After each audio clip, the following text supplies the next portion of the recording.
Look out, it's coming around again! Hold fast to the rails!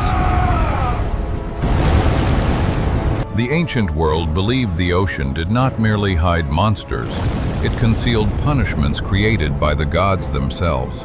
When kings broke sacred promises or offended heaven, the sea was sometimes commanded to collect the unpaid debt. Run! The waves are coming! To the temples, quickly! We must reach the high ground! Some creatures were transformed by jealousy. Others were cast into darkness because even the gods feared their growing power. One monster could destroy a harbor, another could swallow the sea, along with every vessel trapped upon it. But the greatest terrors were not threats to sailors alone. They were believed capable of shaking creation itself. And the final creature was described as something no hook, weapon, chain, or human hand could ever control. These legends came from distant civilizations, separated by centuries, languages, beliefs, and thousands of miles of dangerous water. Yet each culture imagined the same nightmare, a divine struggle against a serpent rising from the chaos below. Not every creature was literally cursed. Pay the wages you promised for these walls, Laomedon. We demand it now! I owe you nothing, gods! Get out of my city! Your work is done, god. Now begone from my city. You dare defy me, mortal. Troy will pay for this insolence. Some were transformed, cast down, unleashed, or condemned by divine judgment. We begin with a beast sent not to end the world, but to punish one king's broken promise. To the temples, quickly! It is destroying the docks. According to Greek legend, Poseidon helped King Laomedon build the magnificent defensive walls surrounding the city of Troy. But when the work was finished, Laomedon refused to deliver the reward he had promised the powerful sea god. Poseidon did not negotiate. He struck the ocean and sent a living punishment toward the king's vulnerable coastline. The creature was Cetus, a colossal sea beast large enough to turn fishing villages into shattered fields of timber. It devastated the coast, destroyed ships, and transformed the waters beside Troy into a territory ruled by fear. An oracle declared the destruction would end only when Laomedon sacrificed his daughter, Hesione. Scylla, do not be afraid. Look upon me, I am Glaucus. I beg you, do not run. To the approaching monster. Before Cetus could claim her, Heracles arrived and agreed to confront the punishment sent by Poseidon himself.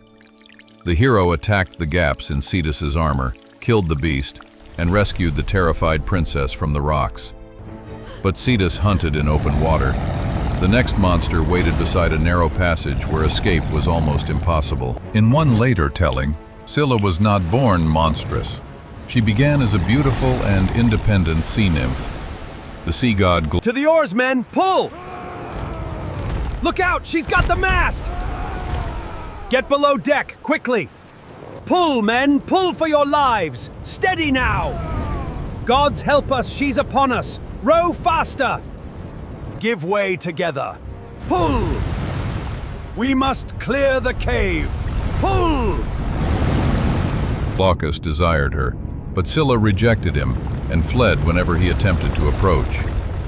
Glaucus sought help from the enchantress Circe, unaware that Circe secretly wanted the sea god for herself. Consumed by jealousy, Circe poisoned the secluded waters where Scylla regularly came to bathe and rest. The moment Scylla entered, 6 savage heads erupted around her body, while twisting tentacles replaced her human form. Horrified by what she had become, she retreated into a cave overlooking one of the Mediterranean's deadliest passages. Cut that line now! Heave! Get it over the side! We must lighten the load. Look at that colossal anchor! And the statues! This confirms it. We've found the wreck of the Charybdis. Whenever ships passed beneath her, each head could seize a sailor before the crew understood what was attacking. Hold on to the mast! The whirlpool is pulling us under. Look out for the creature! Odysseus was warned that fighting Scylla was useless. His only option was to pass and accept terrible loss. The cruelest part of Rise up, Baal, rider on the clouds. Defeat the serpent of the sea. Scylla's territory was that avoiding her forced every vessel towards something even more destructive. Across the strait waited Charybdis, a monster that did not simply eat sailors. It swallowed the ocean around them. Later traditions described Charybdis as a daughter of Poseidon and Gaia, gifted with immense strength and endless hunger. After she stole sacred cattle connected to Heracles, It's got us! We're finished! There's nowhere to run!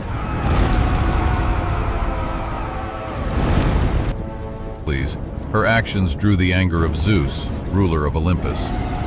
Zeus struck Charybdis with a thunderbolt and hurled her into the sea, where her hunger survived the punishment. She became a living whirlpool, drinking enormous quantities of seawater before violently releasing everything she had consumed. 3 times each day, the surrounding current dragged ships, wreckage, cargo, and helpless sailors toward her hidden mouth. Those caught above her could see fragments of earlier vessels circling downward, revealing exactly what waited below. Odysseus survived only by clinging to a tree above the vortex and waiting for his wreckage to return. Together, Scylla and Charybdis created a choice with no safe answer: lose several sailors or risk losing everyone. Yet Charybdis remained bound to one location. The next serpent served a power identified with the sea itself.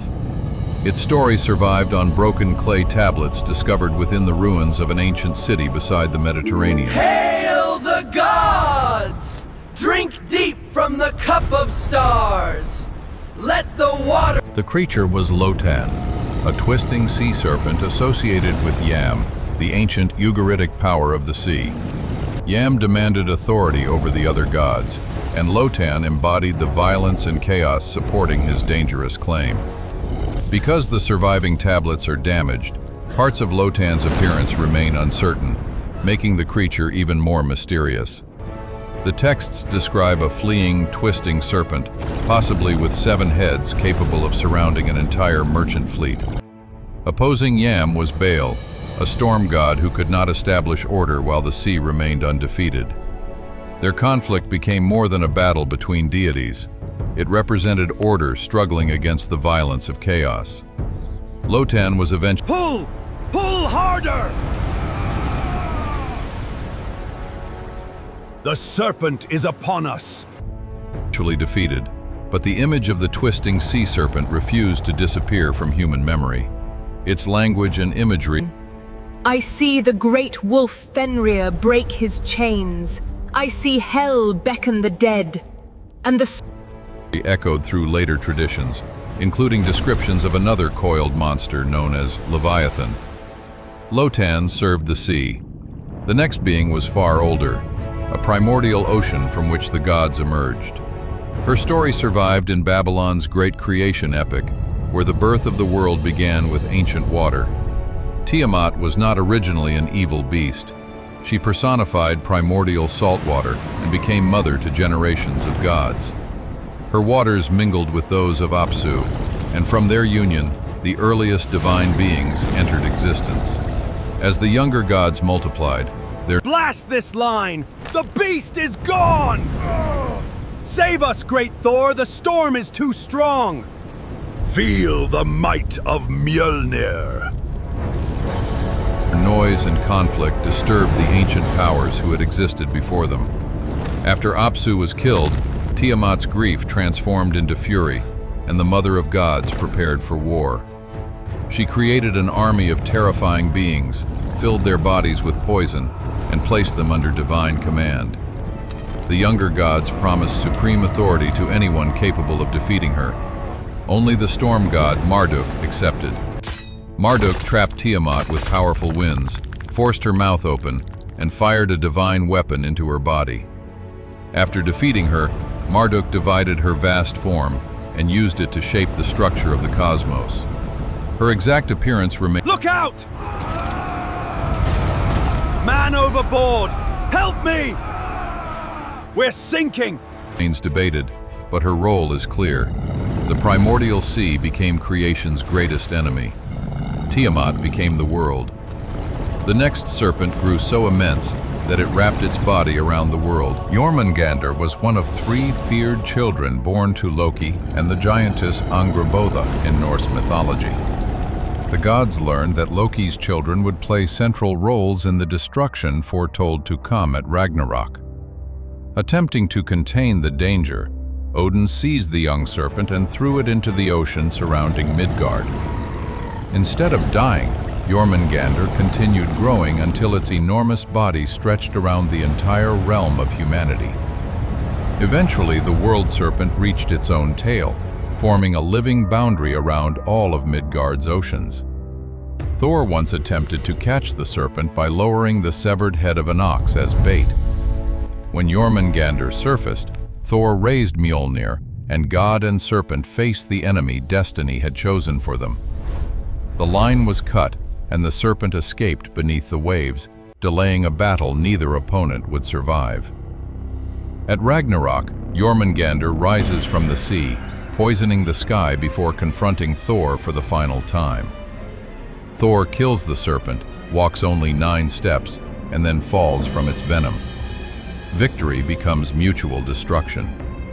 But one creature was presented not as an opponent for a human hero, but as proof of divine power. In the book of Job, humanity is challenged with a simple question. Could anyone capture Leviathan using a hook? Its scales were imagined as tightly sealed armor, so closely joined that even air could not pass between. Its breath carried fire-like imagery, while smoke poured from its nostrils like vapor rising from a boiling furnace. Weapons could not frighten it. Iron seemed like straw, bronze like rotten wood, and warriors abandoned their courage. Across different passages, Leviathan became more than an animal. It represented chaos, hostile kingdoms, and uncontrollable evil. Another prophetic image declares that the twisting serpent in the sea will eventually face final divine judgment. Leviathan resembles older sea serpent traditions, revealing how deeply humanity connected the ocean with primordial and violent chaos. Perhaps these stories were symbolic, yet above unexplored darkness, it is easy to understand why people believed them. If a sea god forced you to face one creature, which would you choose, and which would you never approach? Leave your answer below, like the video, and subscribe, because the next dark legend is already waiting beneath us.